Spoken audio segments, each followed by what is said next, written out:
What's up, everybody? Extramillion here once again with Totally Sick Fallout New Vegas Edition. And as you can see, I will be playing on the Ultimate Edition of the PC version. So please ignore all of these miscellaneous pop-ups that are coming up to tell me that I have all kinds of DLC to start the game with. I skipped the intro, but basically you play as the courier who was on his way to New Vegas to deliver a package when you were ambushed and shot in the head and left for dead, and a robot named Victor found you and brought you to this little town, a prospector town called Goodsprings, where you were patched back up by this man. Can you tell me your name? His name is Doc Mitchell, and as you can see there, our name is Rock Kickass. You can't say it. I'm not going to really explain too much of the way that I'm building the character right now, because when you leave Goodsprings for the first time, you can actually rebuild your entire character right down to your physical appearance, so I'll explain a bit of my stats later. I take pride in my name. The challenge that I'll be doing will be unarmed or melee only, so I will not be using any guns, energy weapons, or explosives. How'd I do? Just any weapon that falls under the melee or unarmed categories. I'll be playing on very hard, which is the hardest difficulty. I won't be doing hardcore mode, though. If you're not aware, hardcore mode is an extra set of parameters that you can add to any of the difficulties that does various things that give the game a more survivalist feel, like ammo, which was used to be weightless, now has a weight added to it, so you can become over-encumbered if you're carrying too much weight. Anything that healed you instantly, like a stim pack, or something that like Radaway that healed you, or radiation poisoning, now healed over time instead. Over by that vigor tester machine there. Take it. There are other parameters that will decrease your main stats if they are not kept up with, like such as maintaining a constant schedule for sleeping, eating, and staying hydrated. So most of that would basically just be busy work that I would be cutting the footage out anyway, so I won't actually be doing hardcore mode. As you can see, I am also using quite a few mods for the PC version. All of them are graphical; they don't interfere with the gameplay at all. Except for there is one that's a unofficial patch that fixes a lot of the things that Bethesda left in the game. So that would be the only thing that you maybe couldn't replicate on a console. The final stipulation for this challenge will be no companions. There are several permanent and temporary companions you can acquire throughout the game, and you can actually have two of them with you at any given time, one robotic and one humanoid. I will be recruiting several companions over the course of the game through various quests and for the bonuses that they provide, but I won't be using them in any combat situation.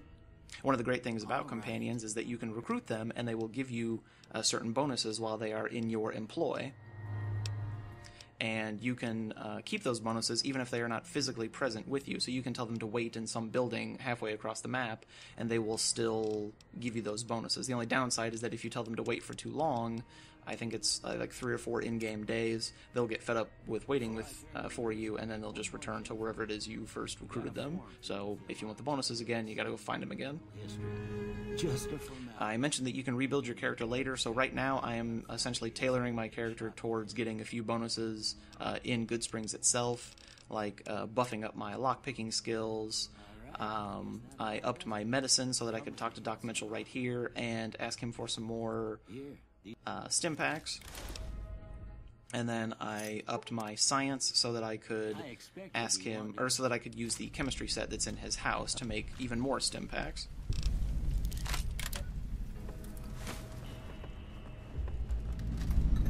So now that we're done building our character, we are going to go outside and pop over to the general store real quick and sell a couple of the items that we get so we can get a few caps.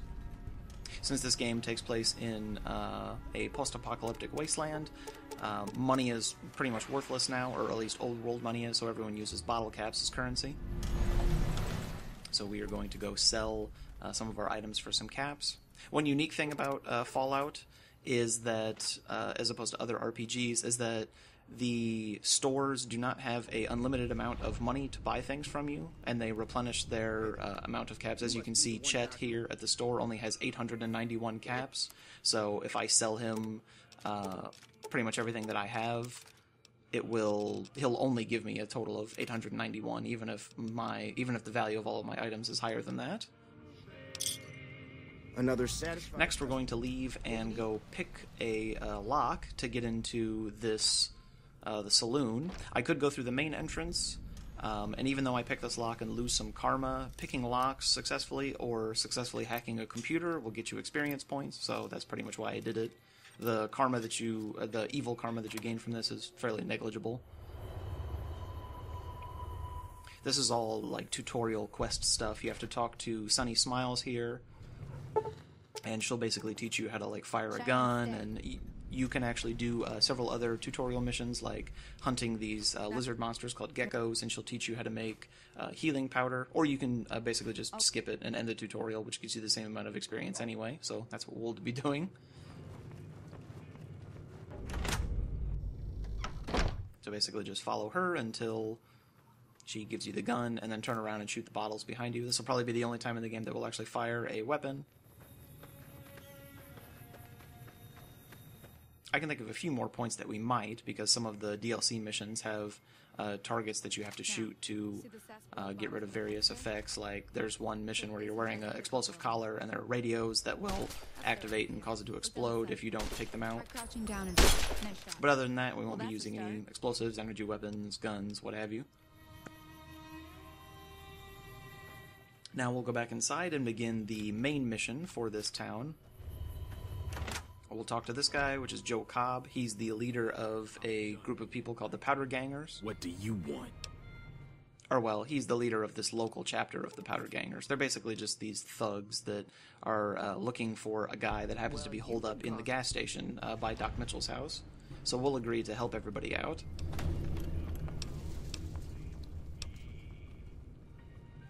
As you can see, I'm skipping through all of the dialogue.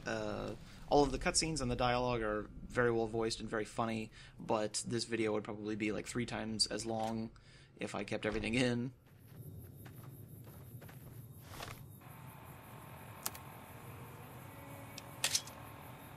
So we're going to switch to some different armor and take out one of our weapons. That's a melee weapon. This is the broad machete. You actually start the game with this if you have some of the DLC.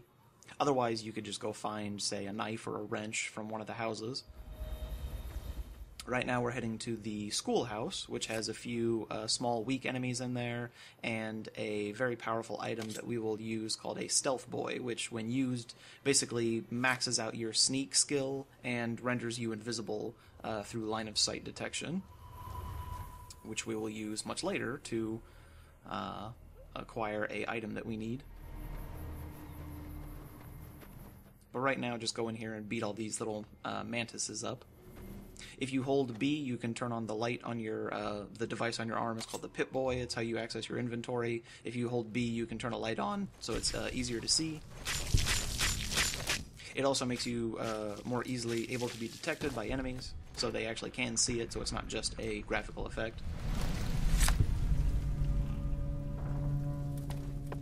Now, to get into the safe that has the Stealth Boy, you can either hack the computer and open it, or you can use the lockpick. The lockpick is much quicker, and our lockpicking skill is much higher. One of the things that you have to know about skills is that they pretty much only count, or it's really only good to upgrade them in increments of 10, because, for example, lockpicking. Lockpicking, there are 5 different kinds of locks. There's very easy, normal, hard, and very hard. And the corresponding skills in lockpicking would be 0, 25, 50, 75, and 100 are maxed out.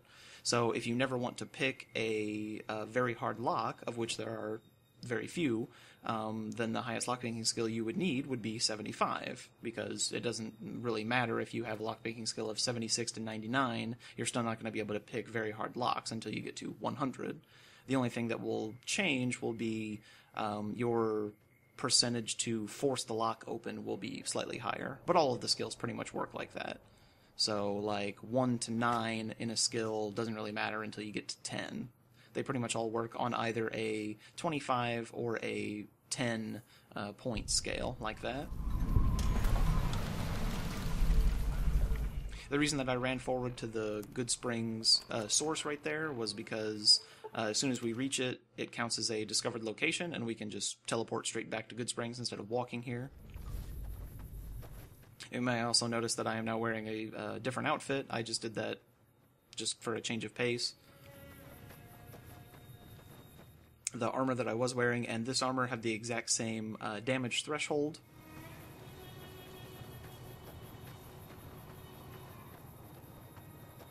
Which I should probably also explain that. Damage threshold in this game is different than the damage resistance from Fallout 3. There still is damage resistance in this game, but essentially it says that, you know, if an enemy's attack does 10 points of damage and you have a damage threshold of 8, then you will basically ignore 8 points of damage, so it'll only do 2 damage to you. There's a bunch of complicated math formulas involved, and it's not quite that simple, but that's essentially how it's supposed to work.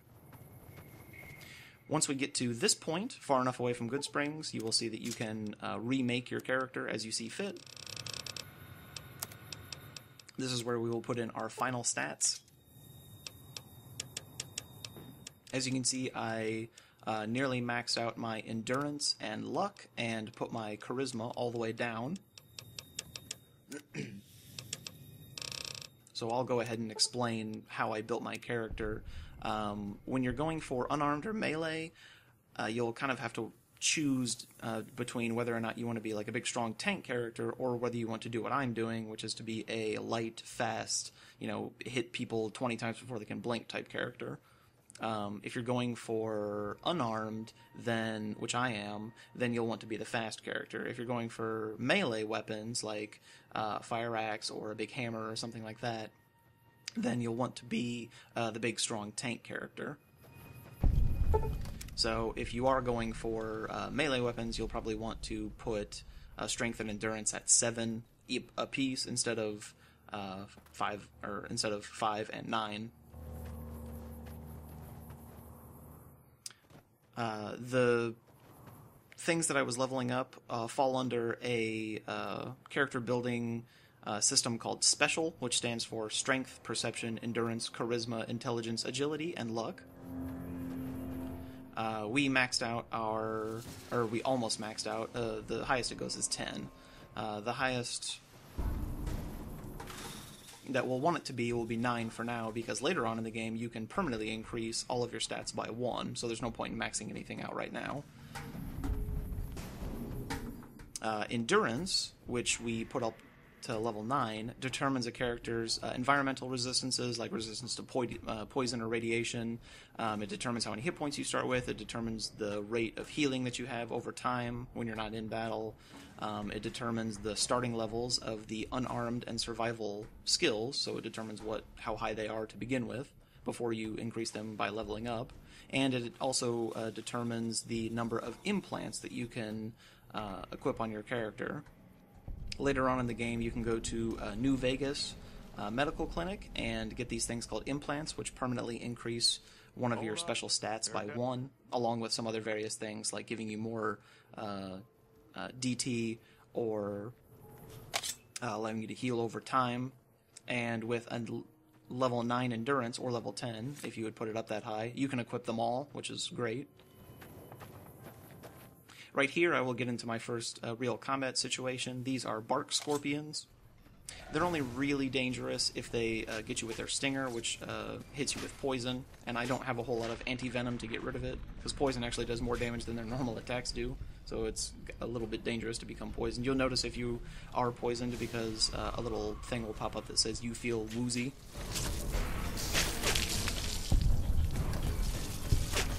Now, for the most part, I am fighting them in real time with the machete in first person because it's just easier to aim that way. But the very last scorpion here, you will see me use a gameplay mechanic called the Vault-Tec Assisted Targeting System, or VATS for short, which has its own rules. As you can see, it sort of goes into this like cinematic bullet time mode that allows you to do various things. If you have guns, it will allow you to target various parts of the enemy and disable them. Like I could choose to shoot like its claw or its leg or its stinger. If you're using melee or unarmed weapons, it basically just targets the body as a whole. One good thing about VATS is that you take 75% of the normal damage you would take in real time. It gives you a slightly higher critical chance to get a critical hit.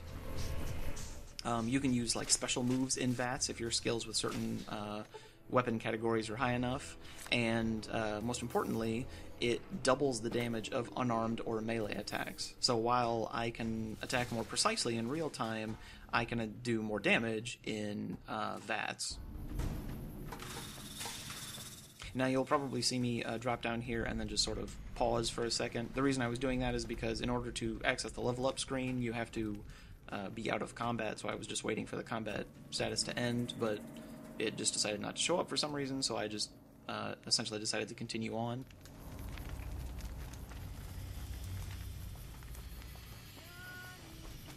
This is a dangerous place, human. That big scary looking guy that looks like the Hulk, or Shrek, I guess, is Neil. He's a super mutant. He's warning us that there are a couple other hostile super mutants up ahead of us.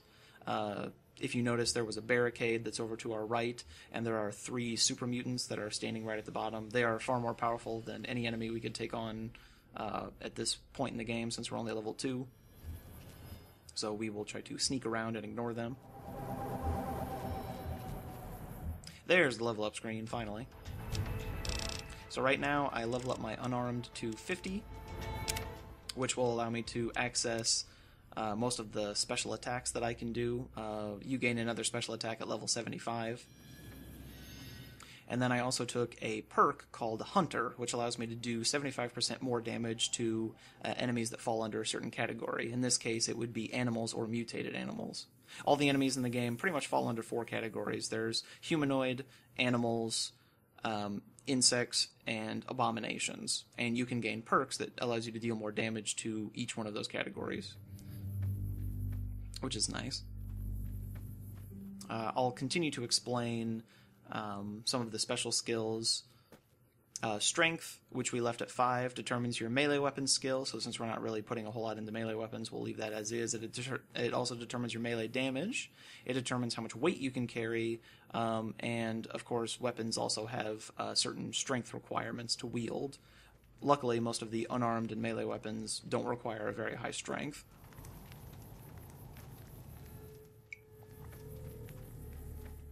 Now, this area that we are heading up is called the Black Mountain. This is a secret passage to get up there, because if we follow the road that you can see in front of me there to take the normal route, we will encounter more super mutants. You just have to watch out for these bear traps and the giant falling rocks, but otherwise this is essentially just a small shortcut.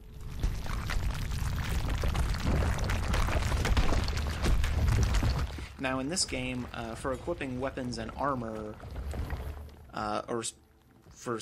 specifically for weapons, it's not like a lot of RPGs where it just locks you out and says, oh, you can't equip this if your strength isn't at level 9 or if you're not level 60 or whatever. It basically takes the Dark Souls approach and says you can equip this whenever you want, but you will be very ineffective at wielding it. So if you don't meet the requirements for guns, then, or any ranged weapon, then you will be much less accurate, both in VATS and in real time. Like, your aim will be all over the place.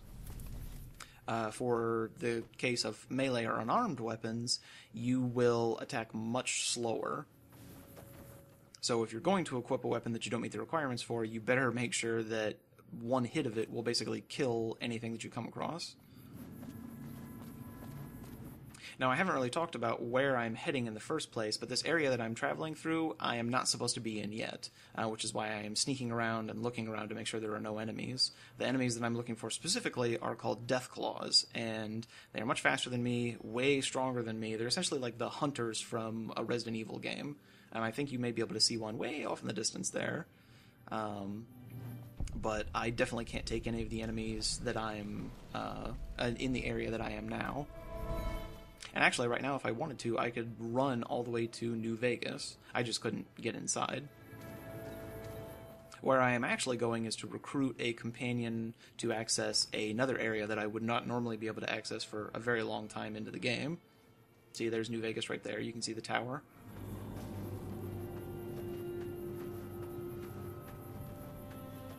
Finally, as you may have noticed, the last special stat that I raised pretty much all the way to the maximum was luck, and luck essentially raises the value of every skill, or the starting skill, so all of my skills were automatically kicked up a bunch because of my luck of 9, and it also affects your critical chance, or the odds that you'll get a critical hit.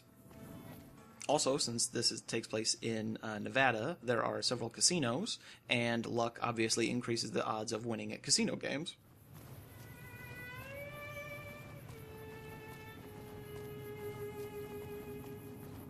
So essentially what I'm doing is making my way down this road towards a place called the 188 Trading Post, and there I will meet a character called Veronica, and she is a member of basically this secret cult of militaristic guys called the Brotherhood of Steel, who have access to some of the best armor and weapons in the whole game.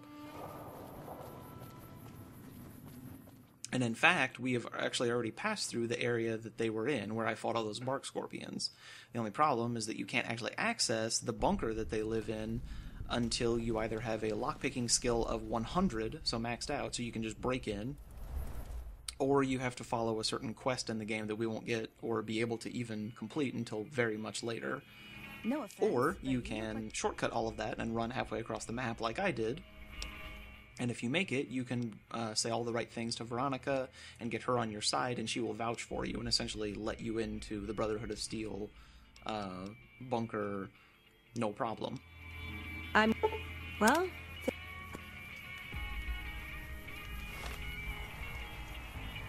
So we'll teleport back there. Once you're back in the Hidden Valley, you'll want to let Veronica take care of whatever enemies happen to be around. I know I said I wouldn't use any of my companions to fight battles for me and gain experience, but what she's supposed to do is follow you into the bunker that's over here and initiate a conversation with a guard named Ramos, who will allow you entrance. Now, if she's still stuck in her battle animation, or her battle, stance, she will not initiate that conversation, so it's regrettable, but you'll have to let her actually fight whoever happens to be around you before she'll calm down. As you can see, she killed the bark scorpions fairly easily with the power fist that she has on. I'd like a large atomic shake and a double Brahmin burger. Once you gain access to the bunker, you'll have to go downstairs and talk to a guy named Elder McNamara, and once you agree to the quest that he gives you, you'll gain access to the shop that they have down here, where we will buy one of the weapons that we'll be using for some of the bigger fights that we have. The weapon that we'll be purchasing from the shop is called the Ballistic Fist. It's actually the weapon in the unarmed category that has the highest strength requirement. It requires a strength of 9 to wield effectively. Listen up. And it also requires a unarmed skill of 100. Now, since we have neither of those, our attack speed with it will be incredibly slow. But it doesn't really matter, because at this point in the game, we will still be able to one-shot anything that we come across. We just won't be able to attack very quickly. So it's actually more beneficial to use it inside of VATS, where everything is slowed down. There's another slightly less powerful weapon that you could also buy called the Displacer Glove that would be an acceptable substitute.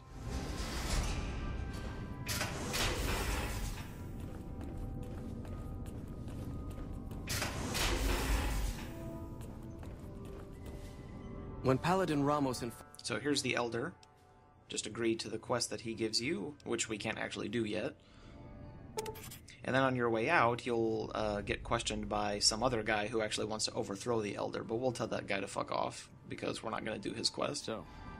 Yeah, there he is, Paladin Hardin with his comb-over. Just yada yada yada your way through his conversation, and then take off and head to the shop, where we will purchase our weapons and then sell back a lot of the high-value items and armor that we've picked up. Now, this shop also carries another weapon that's only accessible through an add-on called Gunrunner's Arsenal, which adds several high-value items to shops across the land, and they also have their own shop that's near New Vegas. You'll see it. It's called the Grease Lightning, and it, as you can see, it costs a little over 20,000 caps, which we obviously don't have yet. We could actually effectively use it right now since our stats are high enough, but we'll have to come back for it later.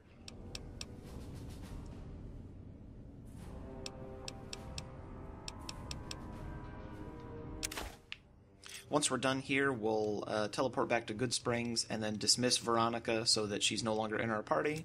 And then we will teleport actually back to Black Mountain, and we will gain our first permanent companion that we'll use throughout the rest of the game.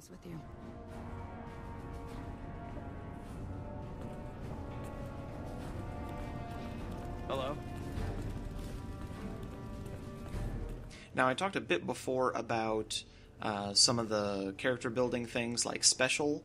Some of the other things that I didn't mention yet were perks, skills, and traits. Now, skills covers pretty much every category from guns to energy weapons to explosives to unarmed melee. There's like speech and barter, so you can actually finish most of the game with diplomacy or nonviolence. Those are basically just how you meet the requirements for certain other things in the game. And in this game, different from Fallout 3, sometimes you'll have to convince someone of something through various skill categories. Like, at the beginning of the game, I convinced Dr. Mitchell to give me some stim packs based on my medicine skill. Now, unlike Fallout 3, it's not percentage-based. So if it requires a medicine skill of 30, and you have a medicine skill of 29, you can't do it. The game will let you try, but then you will fail. Whereas in Fallout 3, you always had a percentage to succeed, and the higher your skill, increased the likelihood. Now what we're doing now is we stopped by Neil's shack, which is at the base of Black Mountain, and we're going to sleep until the wee hours of the morning, where the guards are just beginning their patrol. Most of them are not actually down here at the bottom yet, so we can run relatively safely. The other parts of character building were traits. Traits are like skills, except that they have... they're like perks, except that they have an upside and a downside. The two traits that I took were Wild Wasteland and Built to Destroy. Wild Wasteland gives you unique... sort of wacky encounters similar to Fallout 1 and 2 that occur throughout the land when you're traveling around. That one doesn't really have a downside, which is why I picked it, because it's neutral, because we want to minimize our disadvantages. Built to Destroy, on the other hand, does have one disadvantage, but we can mitigate that by getting Raoul as our companion, who's the guy we're actually going to get at the top of this mountain. Built to Destroy is a trait that allows you to get a 3% increase into your critical chance at the exchange of a 15% higher weapon or armor degradation, or equipment degradation, I guess you could say. So your equipment degrades faster at the expense of having a higher critical chance.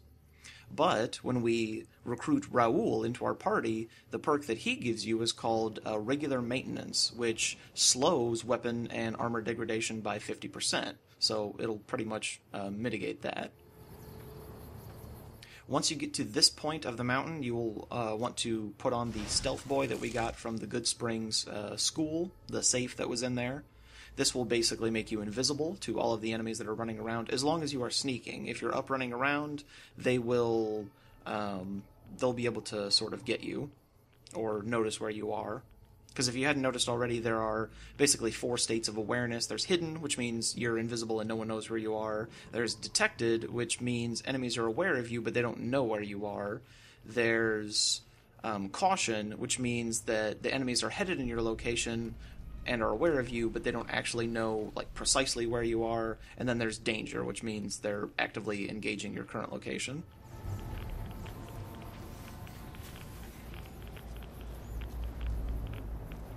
So the Stealth Boy will last for about 2 minutes, which will give us just enough time, if we alternate between sneaking and running, to make it inside of a jail cell where Raoul is being kept.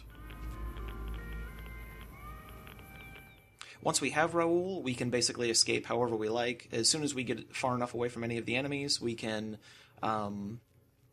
fast travel to any location we want as long as no enemies are nearby, and Raoul will instantly follow us even if he is dead, or, well, knocked unconscious. Companions can only permanently die in hardcore mode. Watch out for that invisible guy that's right there. During the day, this area is patrolled by the super mutants. During the night, they're patrolled mostly by those invisible guys, the Nightkin. And you can see there's a guy over there with a rocket launcher. He's very dangerous. Once you get inside this prison building, you'll just have to look at a computer and read the 6th entry log, which gives you the very simple password to open Raoul's cell. I think it's like 1, 2, 3, 4, 5, 6, 7.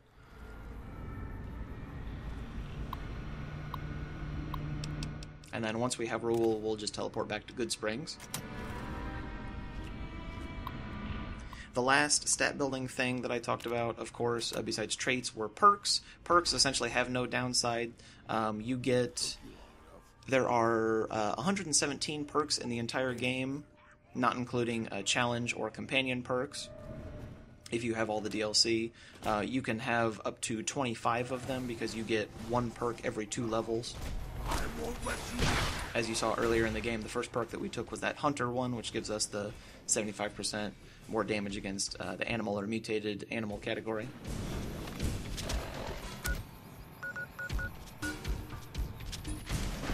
Nope, not far enough away yet. So as you can see there, that rocket launcher guy knocked Raoul unconscious, but we'll fast travel back to Goodsprings and he'll be right as rain. Now we are going to put in motion the last parts for the Ghost Town gunfight, which is the final mission for this tutorial town of Goodsprings.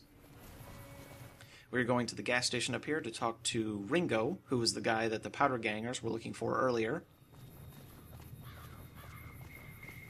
And we'll agree to help him out.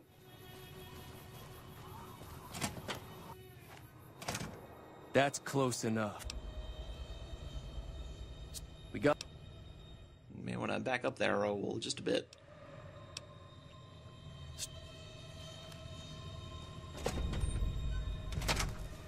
So once you go back into the saloon, you can actually talk to various people in there and get some of them on your side. Or you can also talk to Chet in the Goodsprings shop and get him on your side as well. All of this you have to do with certain skill checks, be it speech or barter or explosives. If you talk to the man that's just to my left there, Easy Pete.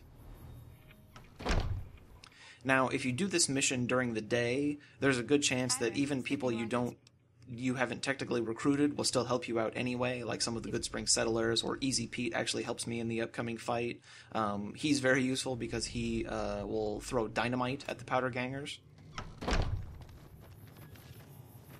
The barmaid, Trudy, can also help you out, and if you get Chet, the store owner, on your side, then everyone will be wearing upgraded armor.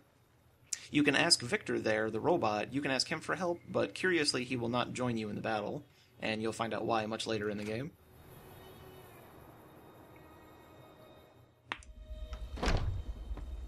The easiest person to get to help you is Doc Mitchell. You just have to go talk to him, and there isn't a skill check required. He'll just give you stim packs. By default, the people that will help you will be any companions you have, and then Ringo and Sunny Smiles and her dog, Cheyenne. But of course, since I do this fight during the day, I have several other people who will assist me, just because they happen to be nearby. So we'll talk to Raoul, and we'll tell him to wait in Doc Mitchell's house, so that he doesn't try to assist us. Now, like I mentioned earlier, even though we tell Raoul to wait here, his regular maintenance perk is still in effect. Hey, boss. I'll just wait.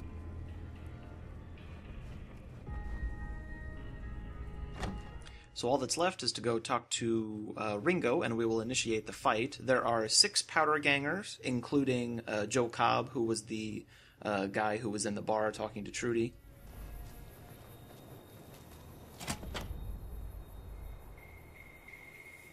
Because I have the Ballistic Fist, this fight will be very simple, since I can one-shot all of the enemies.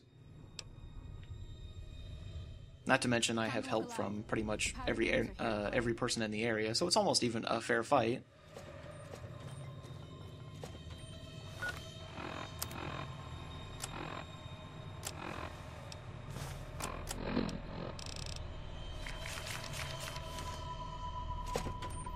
You may have noticed there that I used several of the weapon repair kits that I started the game with because I have the DLC. When you buy the Ballistic Fist, it's normally very expensive, but the reason it was only 800 or so caps was because it was in very poor condition. Weapons and armor in poor condition will lose some of their effectiveness, so repairing them is always beneficial.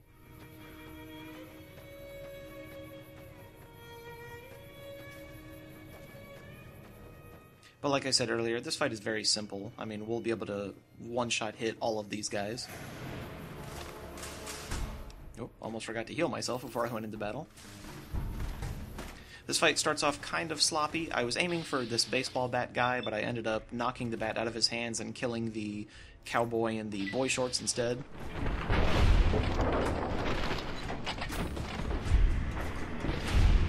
And then we'll kill this guy with the meat cleaver.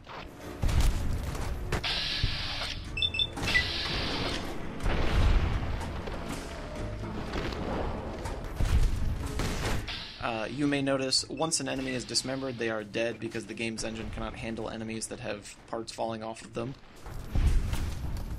So if you see somebody's arm fly off or whatever, then you'll know that they're instantly dead.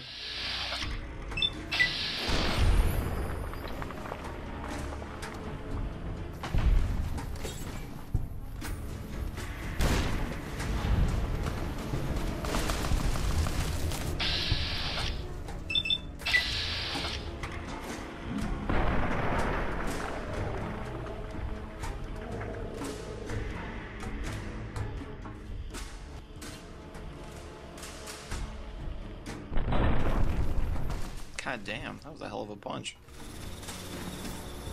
Alright, so this will be the last guy that we'll have to kill.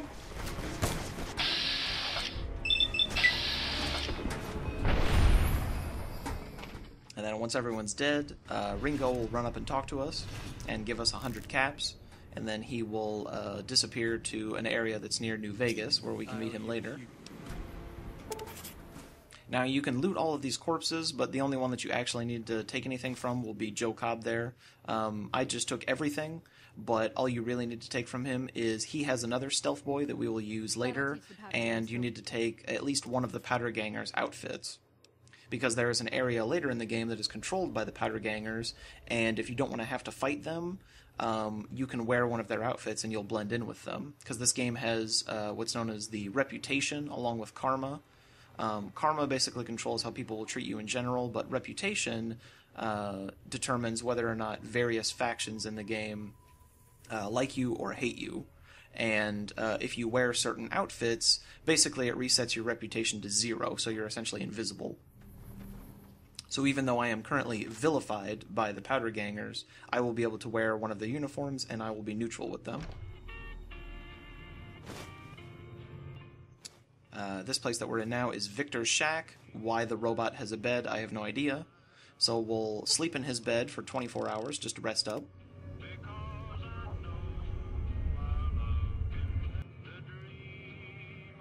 You can see we also picked up a few things in there. We picked up another weapon repair kit and a few pieces of scrap metal. The scrap metal we will need for our robotic non-humanoid companion a little later. And right now we are going to make our way to another area that we are definitely not supposed to be in to acquire a weapon that we can use a bit more effectively. The Ballistic Fist is a very powerful weapon, but it's not going to be useful when we are surrounded by ourselves by like a ton of enemies. So we will want to attack much faster than we were. So we are going to go pick up some various weapons that will help us out in that regard.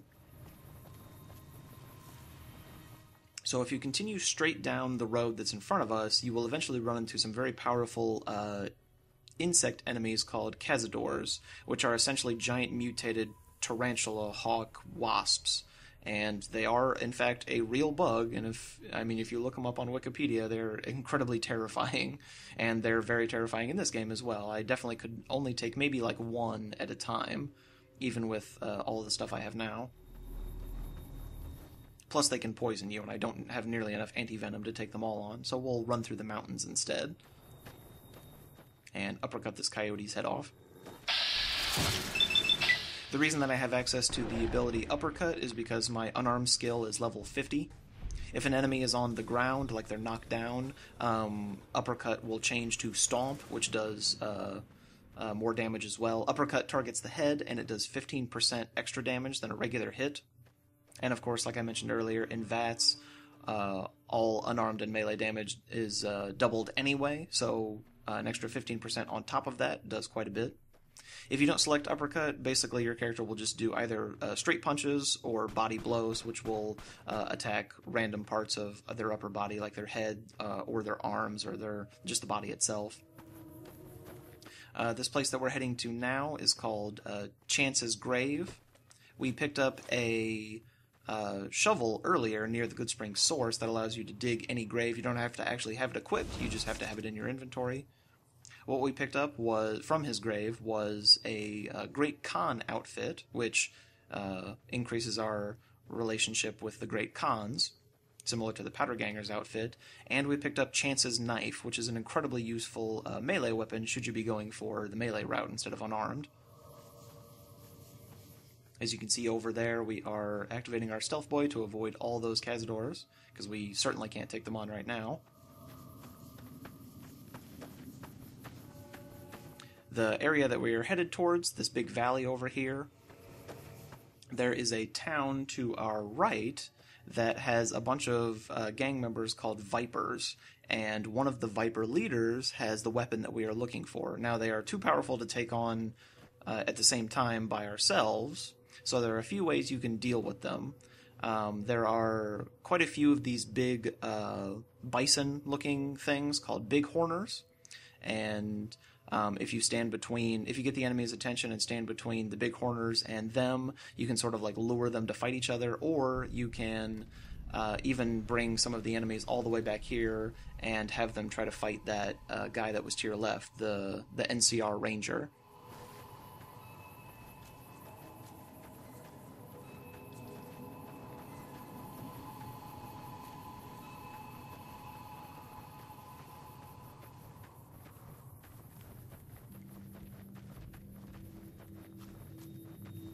So we'll get these guys' attention and wait for our invisibility to wear off.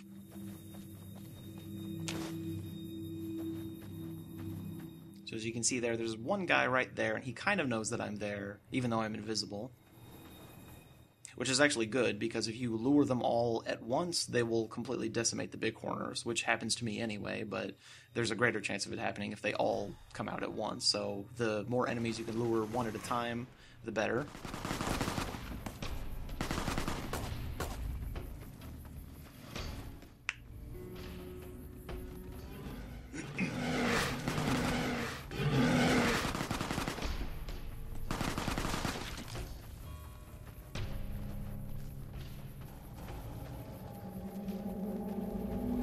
So there they go. As you can see, they completely demolished that guy. And then other members of the Viper start to take notice.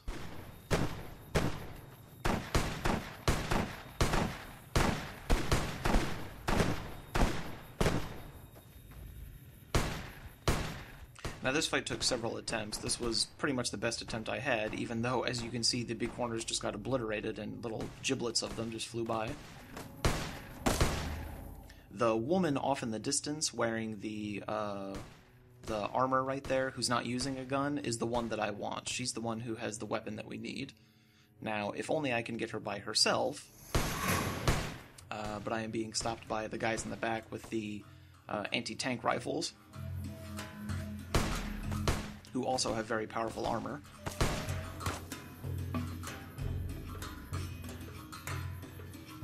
If you get too far away from them, they'll sort of just like de-aggro and then wander back in, so that's not good.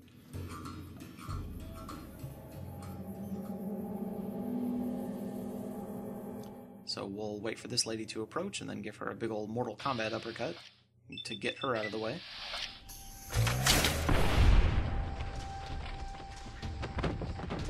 So that's one more bad guy down.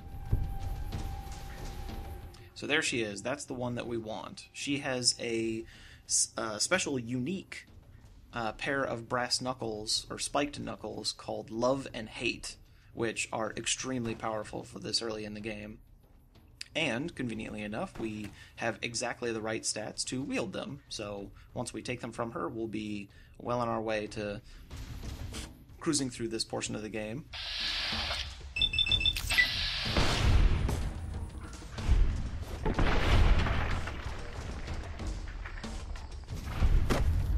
So we'll run up real quick, steal all of her stuff, and then take off before any of the enemies can get any closer. The big horners will fight you too, so don't stick around them for too long.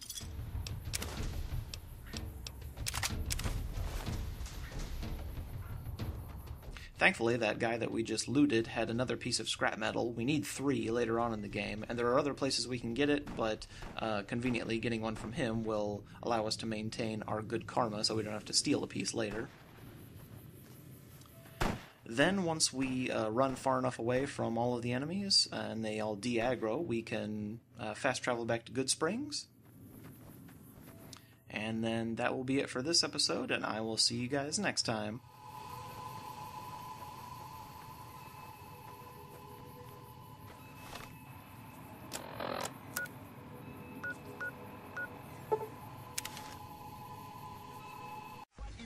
Inflatable arm flailing tube man. Wacky waving inflatable arm flailing tube man. Wacky waving inflatable arm flailing tube man. Tube man. Tube man. Tube man.